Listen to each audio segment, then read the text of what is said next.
Suatu hari di tahun 1680, Letnan Tanujiwa menerima perintah dari atasannya untuk ikut dalam sebuah ekspedisi menyusuri sungai Cisadane.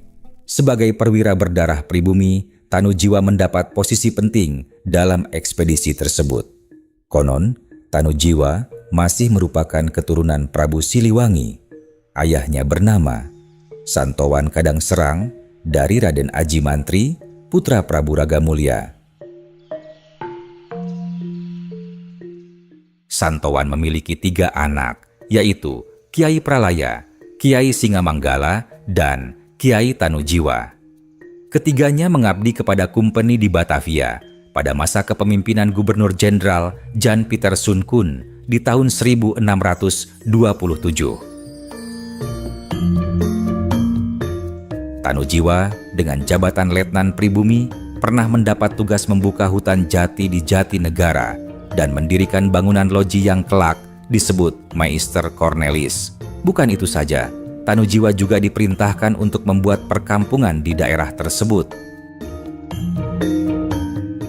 Kampung yang didirikan Tanujiwa berada di dekat sungai dan dinamainya Kampung Baru, yang kini berada di daerah Cipinang. Di tempat itulah ia menetap sampai kemudian menerima perintah penting lainnya. Pada tahun 1680, Letnan Tanujiwa diperintahkan VOC ikut dalam sebuah ekspedisi menyusuri sungai Cisadane di bawah pimpinan Scipio. Ia memimpin barisan pekerja yang bertugas membuka ladang-ladang baru. Pasukan pekerja itu disebar ke beberapa tempat. Lalu pada tahun 1687, Letnan Tanujiwa kembali diperintahkan oleh Gubernur Jenderal Kampuis untuk membuka hutan Pajajaran. Di tempat barunya itu, Tanujiwa mendirikan sebuah perkampungan di Parung Angsana yang kemudian diberi nama Kampung Baru.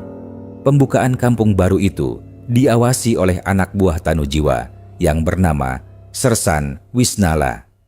Letnan Tanujiwa kemudian menetap di kampung yang baru dibukanya itu. Ia menetap di Bogor sekitar tahun 1690.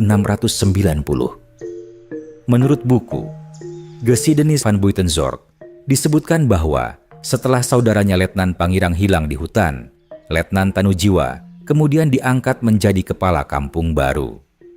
Perkembangan berikutnya, Kampung Baru berkembang pesat menjadi beberapa kawasan pemukiman yang berada di sisi utara Sungai Ciliwung. Sedangkan untuk wilayah pemukiman yang sudah ada di sepanjang daerah Ciliwung, mulai dari Kedung Badak hingga ke Muara Beres, sudah ditempati oleh orang-orang Mataram yang tidak mau kembali ke kampung halamannya.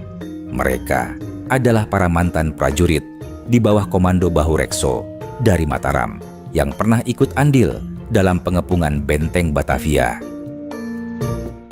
Dalam melakukan okupansi wilayah baru, Letnan Tanujiwa sangat menghormati betul kepada leluhurnya. Di bekas ibu kota Pajajaran, ia tidak mau meneruskan pembangunan pemukiman melintasi sisi bagian selatan Sungai Ciliwung. Pembangunan kampung-kampung baru dilakukan Tanujiwa di bagian sisi utara Ciliwung saja. Ia pun memerintahkan rekan-rekannya yang ingin melintasi sungai tersebut agar melakukannya jauh di sebelah hulu, yaitu di Sektiar Ciawi dan Cisarua. Sekitar setengah abad kemudian, pada tahun 1744, Gubernur Jenderal Gustav Willem Baron van Imhoff mengunjungi Kampung Baru dalam lawatannya menuju Cipanas. Dalam kesempatan itu, ia merasakan udara yang sejuk dengan suasana yang damai. Lalu terpikirlah untuk mendirikan sebuah rumah peristirahatan besar yang terletak tidak jauh dari perkampungan baru tersebut. Belakangan, rumah peristirahatan itu menjadi Istana Bogor. Setelah Istana Buitenzorg berdiri pada tahun 1745, perkampungan baru yang terdiri dari 9 distrik digabungkan dalam satu pemerintahan besar yang berada di bawah kendali Istana Buitenzorg dengan nama Regentschap Buitenzorg. Sejak itulah, Buitenzorg terus berkembang menjadi kawasan pemukiman modern, sampai menjadi kota Bogor seperti sekarang.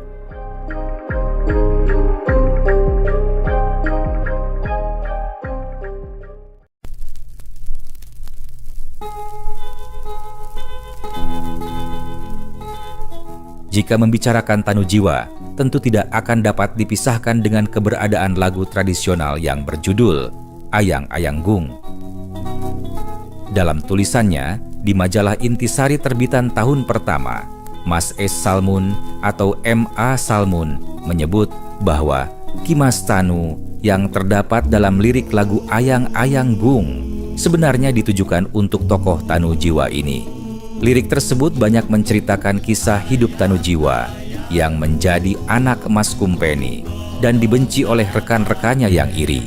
Ia pula yang kemudian ditunjuk oleh Campuij untuk menggantikan Letnan Pangirang untuk membuka hutan di daerah selatan. Namun akhirnya ia dihukum buang oleh Kumpeni sebagai seorang pemberontak dan pengkhianat. Kedekatan batin Letnan Tanujiwa dan kecintaannya kepada leluhurnya dan pajajaran itulah yang melonggarkan kedekatannya dengan pihak VOC.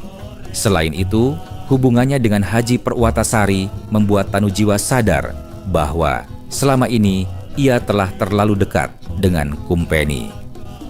Menuruti kata hati nuraninya, Tanujiwa menjalin kedekatan dengan Haji Perwatasari.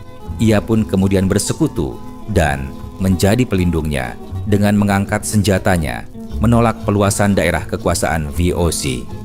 Namun, mereka berhasil dikalahkan dan Tanujiwa dibuang VOC ke Tanjung Harapan di Afrika. Orang-orang pada zaman dulu pernah menyindirnya dengan julukan Lempa-Lempi Lempong, Ngadu Pipi Jeung Nu Ompong, yang bermakna mengejar harapan kosong dan bermesraan dengan orang tak bergigi. Julukan untuk Perwatasari yang ternyata kalah dalam perjuangannya. Kisah Tanujiwa dengan VOC sangat mirip dengan kisah Untung Suropati yang juga menjadi Letnan Kumpeni.